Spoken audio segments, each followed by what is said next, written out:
오늘 본문에서 이 빌립이 예수님께 질문하는 말씀으로부터 8절이 시작이 됩니다.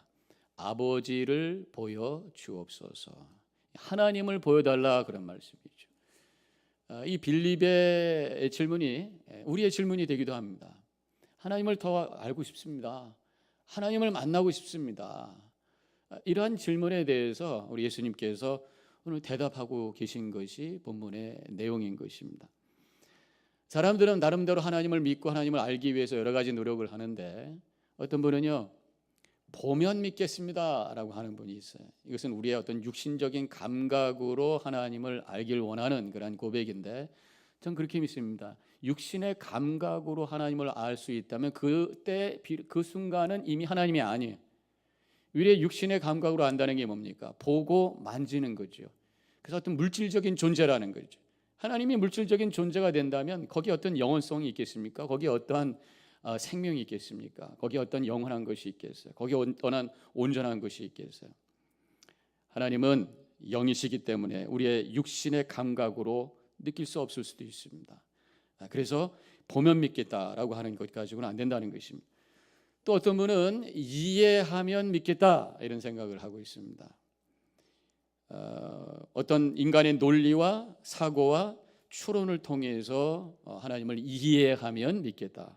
근데 저는 반대라고 믿습니다. 믿어야 이해가 되는 줄로 믿습니다. 이해해서 믿는 것이 아니에요. 물론 우리가 보지 못한 것 추론을 통해서 찾아낼 수가 있어요. 저희 증조 할아버지는 제가 만난 적도 없고 본 적도 없고 아주 옛날이시기 때문에, 그렇지만 증조 할아버지가 계셨다고 하는 건 난 믿습니다. 분명한 사실이에요. 추론할 수 있으니까. 제가 존재하는 것은 아버님이 계셔서, 또 아버님은 그 아버님인 할아버지 때문에, 또 그 할아버지는 그 위에 있는 증조 할아버지 때문에 계셨던 거잖아요. 그러니까 추론을 하면은 안 봐도 알 수가 있고 믿을 수가 있어요. 그래서 하나님에 대해서도 이 추론을 통해서 논리로 하나님을 증명하려고 노력했던 분들이 많이 계십니다. 대표적인 분 중에 하나가 토마스 아퀴나스. 그래서 중세 때에 하나님을 증명한다고 해서 몇 가지 얘기를 했죠. 하나님은 최초의 원동자다. 모든 것이 세상에 움직이고 있는데 움직이지 않는, 처음으로 움직이게 했던 그 원동자, The unmoved mover라고 하는 표현을 쓰면서 그것이 하나님이다. 또 하나님은 최초의 원인자다. 모든 것이 어떤 그 원인에 의해서 결과가 있고, 또 그 원인은 어떤 원인에 의해서 그 결과가 나온 것이고, 원인은 제일 처음의 원인, the first cause, 제일 처음의 원인, 그분이 바로 하나님이다. 이렇게 추론을 하는 거죠. 그 밖에 여러 가지 설명하고 있습니다만, 물론 이해가 되기는 합니다만은, 그렇게 해서 알게 된 하나님은 개념적인 하나님, 추상적인 하나님, 그 하나님을 통해서 생명을 경험하고 사랑을 느끼고 내 삶에 변화되는 역사는 일어나지 않아요. 하나님이 계시는구나, 끄떡 여기서 끝난단 말이죠. 결국 하나님은 우리의 육의 감각으로, 또 우리의 머리로 논리로 하시는 분이 아니라 우리의 영으로 만나시는 분인 줄로 믿으시기를 바랍니다. 영이라고 하는 것이 하나님을 만나는 기관이란 말이죠. 그런데 이 영을 통해서 하나님을 만나고 알기 위해서 그러면 어떻게 해야 되겠느냐? 오늘은 예수님께서 이 빌립에게 주신 말씀 속에서 몇 가지를 찾아볼 수 있다는 것입니다. 첫 번째로는 예수님께서 하신 말씀이 믿어라 그랬어요. 믿음으로 하나님을 알 수 있다. 11절에 내가 아버지 안에 거하고 아버지께서 내 안에 계심을 믿으라. 그렇지 못하거든 행하는 그 일을 인하여 나를 믿으라. 뭘 믿으라 그러는 거예요? 뭘 믿으라고 그러신 거예요? 예수님께서 나를 믿어라. 내가 지금 이 땅에 와 있는 것이 인간이 아니라 내 속에 하나님이 계시다. 성육신한 하나님이다 라고 하는 말씀. 내가 지금 행하는 것이 단순히 인간의 힘이 능력이 있어서가 아니라 하나님의 능력으로 행하는 것이다. 그것을 믿어라 그런 말씀. 당시 사람들은 예수님이 이런 말을 했을 때 하나님 모독했다, 신성 모독했다, 사형감이다 막 얘기하고 있어요. 예수님께서 기적을 행하고 있을 때 이것은 바알세불이라고 하는 귀신의 왕의 힘을 빌려가지고 지금 기적을 행하는 것이다 그러면서 막 비난하고, 예수님께서 어떤 분인가라고 하는 그 존재와 하신 일에 대한 믿음이 있어야 하나님을 만나게 되고 하나님을 알게 된다고 하는 것이. 예수 그리스도가 바로 하나님이시다라고 하는 성육신하신 예수님, 예수님께서 이 땅에 오셔서 십자가에서 우리를 위해서 제물이 되셔서 죽으시고 3일 만에 부활하셨다고 하는 것을 믿을 때에 우리는 하나님이 진정으로 누구신지를 알게 되고, 그 하나님이 나의 아버지시고 나를 사랑하시는 분이라고 하는 것을 알게 되고, 그 하나님 만나는 놀라운 축복이 임하게 되는 줄로 믿으시기를 바랍니다. 예수를 믿어야 하나님을 안다. 예수를 믿지 못하면 하나님 모르는 거예요. 그런데 이 믿음이라고 하는 게 그냥 생기는 것도 아니란 말이죠. 성경에서는 이 믿음이라고 하는 것은 그냥 믿습니다, 믿습니다 소리쳐서 되는 것이 아니라 들어야 된다. 하나님의 말씀을 들어야 된다 말씀하고 있어요. 로마서 10장 17절에서 믿음은 들음에서 나며 들음은 그리스도의 말씀으로 말미암았느니라 그랬어요. 하나님의 말씀은, 성경 말씀은 그냥 역사책, 소설책이 아닙니다. 하나님의 계시의 말씀인 줄로 믿습니다. 성령의 감동으로 쓰여진 말씀인 줄로 믿습니다. 그래서 그 말씀을 들을 때 신비롭게도 그 말씀이 내 이성을 뚫고 나가는 하나님의 영의 역사가 이 말씀을 통해서 임하게 되는 줄로 믿으시길 바랍니다. 이 말씀을 붙들고 묵상할 때 그 속에서 숨겨져 있는 하나님의 놀라운 역사가 내 마음을 바꾸고 내 생각을 바꾸고 나의 운명을 바꾸는, 그래서 믿음을 고백하며 주님을 만나는 역사가 일어나게 된다는 것입니다. 말씀은 신비가 있어요. 며칠 전에 제가 어떤 분이 보내준 글을 통해서 재미난 이야기를 들었어요. 인도의 라마드라고 하는 분이 계신데, 이분은 자비 도둑이에요, 도둑. 그래서 도둑님이라고 하기는 그렇고 하여튼 도둑이신데, 그분이 이제 남의 집에 이제 뭘 훔치러 가신 거예요. 가가지고 이것저것 뒤지는데 서랍에서 뭐 까만 가죽책인데 뭔가 좋은 책 같아요. 이렇게 보니까 종이가 아주 얇아요. 보들보들하고. 그래서 이분이 이제 아마 담배를 이렇게 말아 피는 분이었던가 해야 돼. 이거 가지고 와서 담배를 말아 피면 좋겠다 해서 갖고 왔어요. 무슨 책인 것 같아요? 벌써 다 아시네. 그래서 그거 가지고 쭉 찢어가지고 말아서 담배 피니까 너무 좋은 거야. 좋다. 근데 가만히 보니까 뭐가 깨알같이 써 있어. 그래서 이건 뭔가 보니까 재밌는 것 같아요. 그래서 쭉 찢어서 읽고 말아서 피고, 쭉 찢어서 읽고 말아서 피고, 쭉 찢어서 읽고 말아서 피고, 쭉 찢어서 읽는데 갑자기 가슴이 뜨거워지면서 내가 죄인이라고 하는 것이 고백이 되면서 그가 무릎을 꿇고, 주님 내가 죄인으로서이다, 나를 용서하여 주옵소서 회개하고 예수 믿고 구원받았다는 얘기가 있는 줄로 믿습니다. 말씀은 그런 능력이 있어요. 믿음은 들음에서 나는 거예요. 여러분들이 하나님 만나고 싶다면 믿으셔야 될 줄로 믿습니다. 믿기를 원하신다면 말씀을 들으셔야 될 줄로 믿습니다. 말씀을 읽고 듣고 연구하고 또 암송하고 묵상할 때에 그 말씀이 우리의 영의 눈을 뜨게 하고 믿음의 눈을 뜨게 하고 하나님을 보게 하고 하나님의 은혜를 깨닫게 하고 하나님의 임재를 체험하게 하는 능력이 그 속에 있는 줄로 믿으시기를 바랍니다. 또 한 가지 성경 말씀을 통해서 우리가 주님을 만나고 주님을 알려면 기도하라고 그래요. 기도하라고. 14절에 내 이름으로 무엇이든지 내게 구하면 내가 행하리라. 내게 구하면, 구한다고 하는 게 기도단 말이죠. 주님께서는 우리가 기도하기를 원하십니다. 기도라고 하는 것은 영적인 세계로 들어가는 통로예요. 그렇기 때문에 기도할 때는 눈을 감아요. 어떤 분은 눈 감으면 도저히 기도 안 돼서 눈 뜬다고 하는 분도 있는데 그 말이 안 되는 거예요. 눈을 감아서 나의 육신의 감각을 샷다운 시킬 때 그때 영의 감각이 살아 움직이기 시작하면서 주님과 교통하게 되고 주님을 만나게 되는 역사가 일어나는. 기도라고 하는 것은 우리가 구하는 시간이지만 사실 구하는 시간뿐만이 아니라 주님을 만나는 교제 시간입니다. 교제라고 하는 것은 일방적으로 나 혼자만 얘기하는 것이 아니에요. 나 혼자만 얘기한다면 그것은 명령입니다. 기도 열심히 하는데 명령이 기도하는 분만 있어요. 그냥 이거 해주세요. 그리고 벌떡 일어나요. 이 교제라고 하는 것은 말했으면 상대방이 뭐라고 얘기했지 들어야 될 거 아니에요. 듣는 기도가 우리에게 필요하다는 것이. 듣기 위해서는 질문해야 돼요. 그래서 기도 속에 질문이 있어야 된다는 말씀을 제가 몇 번 드렸습니다. 주님 이런 상황 속에서 어떻게 할까요?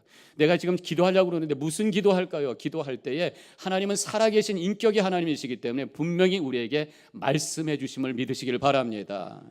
듣는 시간이 필요해. 기다리셔.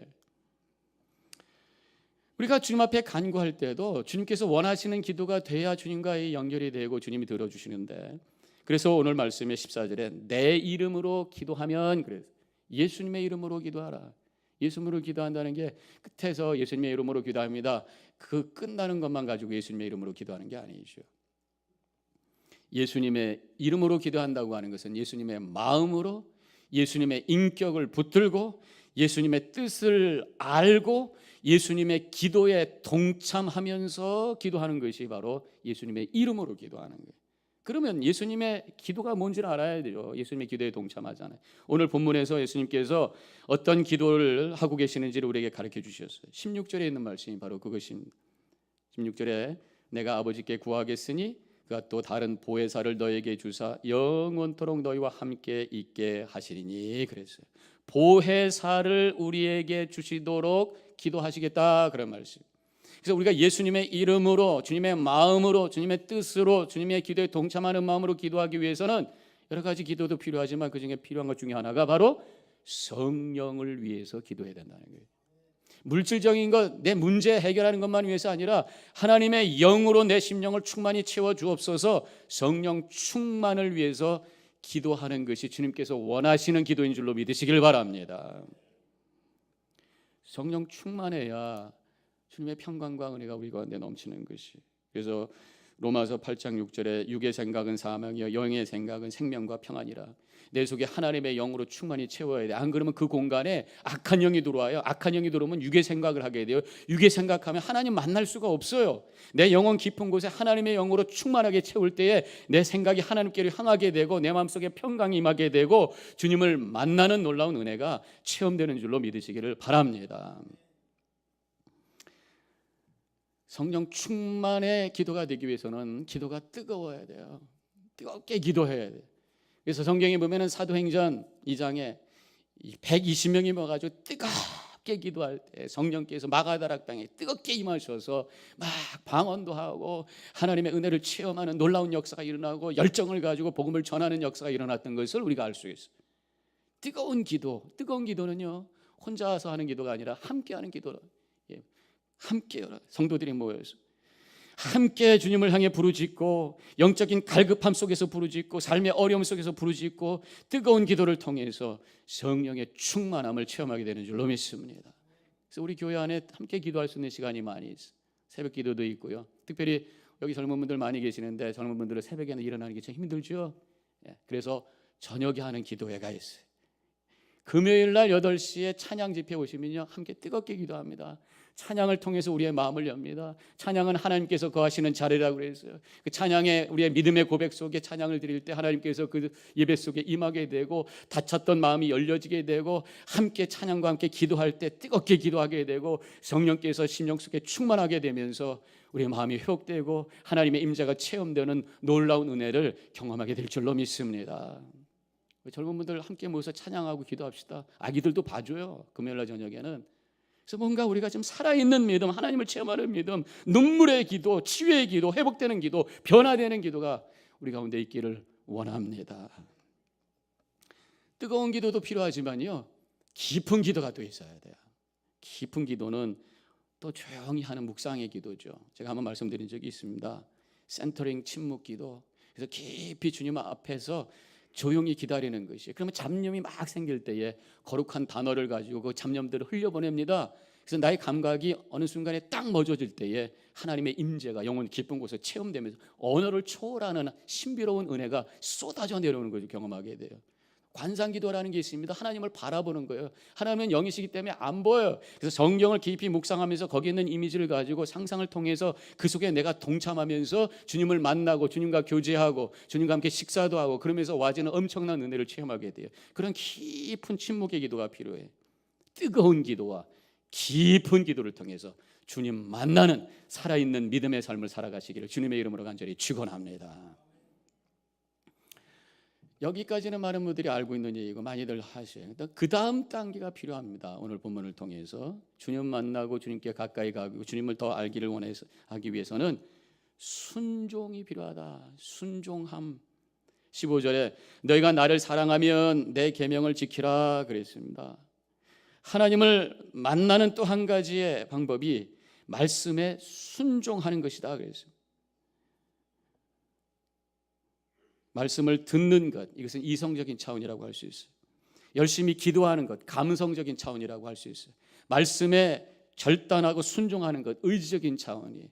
지정의 우리 인격 모두가 다 전 존재가 하나님께로 향해서 집중할 때에 영적인 세계가 열리게 되고 하나님을 만나는 놀라운 축복이 임하게 되는 줄로 믿습니다.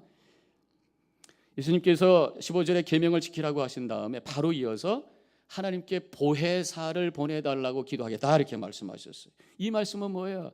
계명을 지키겠다고 말씀대로 순종하겠다고 결단할 때에 주님께서 보혜사, 우리를 도와주시는 성령을 보내주셔서 순종할 수 있는 능력을 주시고 하나님을 만나는 축복을 허락해 주신다는 약속의 말씀인 줄로 믿으시기를 바랍니다.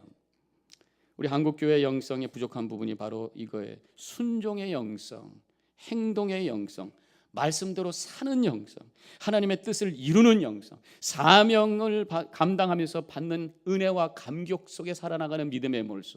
교회에서 봉사하면서 감격 속에 우리가 믿음 생활하는, 지쳐서 힘들어하는 것이 아니라 감격하는, 사회에서 봉사하면서 하나님의 쓰임받는 감격 속에 사는, 전도하면서 선교하면서 하나님의 임재 속에서 감동하는 그러한 깊은 영성, 이것이 우리 가운데 필요하다는 것이에요. 예수님께서도 분명히 마가복음, 마태복음 끝장에서 가라고 명령하신 다음에 내가 너희와 세상 끝날 때까지 함께 있겠다고 말씀하셨어요. 보내심을 받는다는 게 뭡니까? 이게 선교예요. 우리가 삶 속에서 선교자로서, 선교사로서 선교의 사명을 감당하며 하나님 나라를 세우고 복음을 증거하는 일을 위해서 움직여 나갈 때에 주님이 함께 하시는 놀라운 은혜를 체험하게 됨을 믿으시기를 바랍니다. 오늘 본문에서 예수님께서 계명을 지키라고 하셨는데 그 계명이 뭔가 한번 질문해 보자고요. 이미 예수님께서는 13장에서 그 계명에 대해서 말씀하셨습니다. 요한복음 13장 34절에 새 계명을 너에게 주노니 서로 사랑하라 그랬어요. 많은 계명이 있지만 정말 가장 최고의 계명, 우리가 꼭 붙들어야 될 계명, 이것이 바로 사랑이라. 이 사랑은 어떤 도덕적인 것을 뛰어넘는 영적인 차원이에요. 그래서 사랑할 때에 우리가 하나님을 만나고 하나님의 임재를 체험할 수 있다. 요한일서 4장 10절에서 분명히 말씀하셨어요. 어느 때나 하나님을 본 사람이 없으되 만일 우리가 사랑하면 하나님이 우리 안에 거하시고 그랬어요. 하나님을 내 눈으로 볼 수 없지만 사랑할 때에 거기에 하나님이 계시고 거기에 하나님 나라가 임재함을 경험하면서 영적인 세계 속에 우리가 깊이 들어가는 거예요. 저는 우리 뉴저지 연합교회가 하나님을 볼 수 있는 교회가 되기를 축원합니다. 사랑하는 교회가 됐을 때에, 사랑이 넘치는 교회가 됐을 때 하나님을 보는 교회, 하나님을 보여주는 교회가 될 줄로 믿습니다. 정죄하고 미워하고 반목하는 것이 아니라 용서해주고 품어주고 이해해주고 격려해주고 기도해주는, 뭔가 그 성도의 사랑 때문에 가슴이 뭉클거리는 그러한 공동체가 됐을 때 여기 하나님의 임재가 체험되고 많은 사람들이 이곳에 하나님이 계신 것을 알고 구름대같이 모여 함께 예배드리는 복된 재단이 될 줄로 믿습니다. 사랑은 하나님의 은혜의 통로고 아파하는 사람을 회복해 해주시고 절망케 하는 사람에게 희망을 주는 하나님의 능력인 거예요. 한국의 용산에 유명한 국수집이 하나 있습니다. 조그매요. 테이블이 4개밖에 없고 주인은 할머니가 주인이신데 이름이 옛집 국수라고 하는데 점심시간이면 줄을 서고 이 서울에 관광 온 분들이 꼭 들렸다가 할머니하고 사진 찍고 가는 그러한 아주 유명한 곳이라고 합니다. 왜 이렇게 유명한가? 국수값이 3,000원, 싸서? 물론 싼 것도 있습니다만 양이 많아요. 그리고 맛도 좋아요. 그리고 뭐 달라 그러면 사리도 공짜로 준대요. 인심이 좋고 이 소문이 났어요. 소문이 나가지고 SBS에서 언젠가 이 음식 프로그램에서 거기를 탐방하는 그런 일이 있어가지고 공중 전파를 방송을 탄 거예요. 그래서 유명해졌어요. 근데 그것 때문에 유명한 것이 아니라 그 방송이 나간 다음에 일어난 어떤 일 때문에 유명해진 거예요. 방송이 나갔습니다. 근데 어떻게 다 파라과이에 있는 어떤 분이 그 방송을 봤어요. 그리고 SBS에다가 전화를 해서 그 식당과 연결되어 있는 자기의 스토리를 쉐어를 한 거예요. 그것이 기사가 돼가지고 유명해졌어요.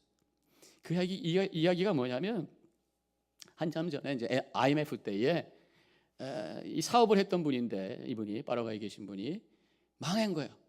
그래가지고 돈 다 털리고 다 없어지고 빚이 가득 차고, 그래서 가족들도 다 뿔뿔이 흩어지고 완전히 절망 속에 있게 되고 사람들 다 외면하고, 그러면서 돈도 없고 결국은 홈리스가 돼가지고 용산 근처에서 노숙자로 살았다는 거예요. 그런데 사람들이 너무 멸시하고 천대하고 사회에 대한 어떤 분노, 나를 이렇게 만든 세상, 나를 이렇게 업신여기는 사람들에 대해서 막 속에서 끌어오릅니다. 보복심리가 생깁니다.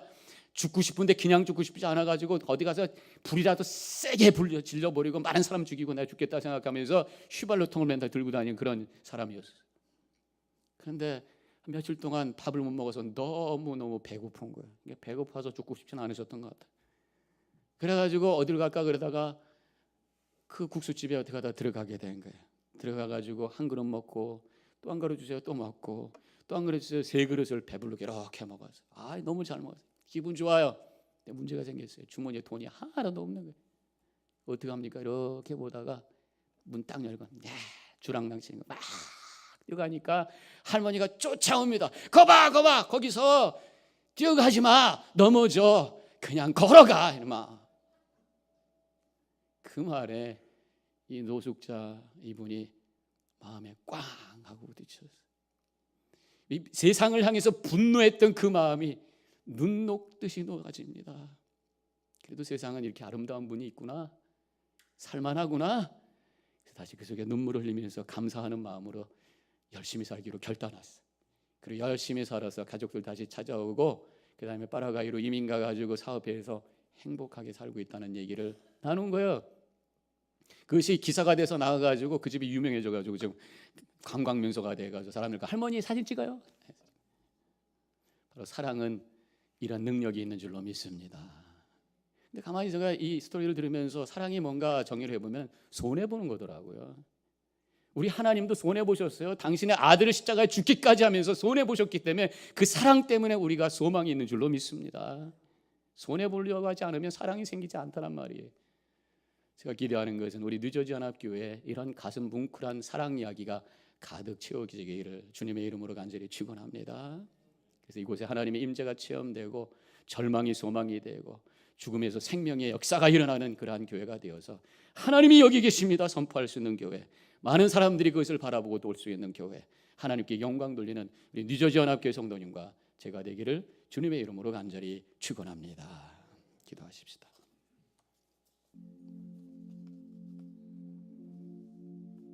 우리가 하나님을 만나는 것은 먼저 믿음이 있어야죠. 믿음은 말씀을 통해서 오게 되어 있습니다. 더 깊이 기도하고 간절히 뜨겁게 기도해야 성령 충만해서, 그 성령 충만에 우리의 영의 감각을 살려서 주님의 임재를 체험하고 말씀이 들리는 것이, 더 나아가서 결국 사랑하면서 살 때에 가슴 뭉클거리는 사랑 얘기가 함께 나누어질 때에 거기에 주님의 임재가 있고 하나님 나라가 세워지는 은혜를 체험하게 될 줄로 믿습니다. 주님 그렇게 살기를 원합니다. 결단하며 묵상 기도하겠습니다.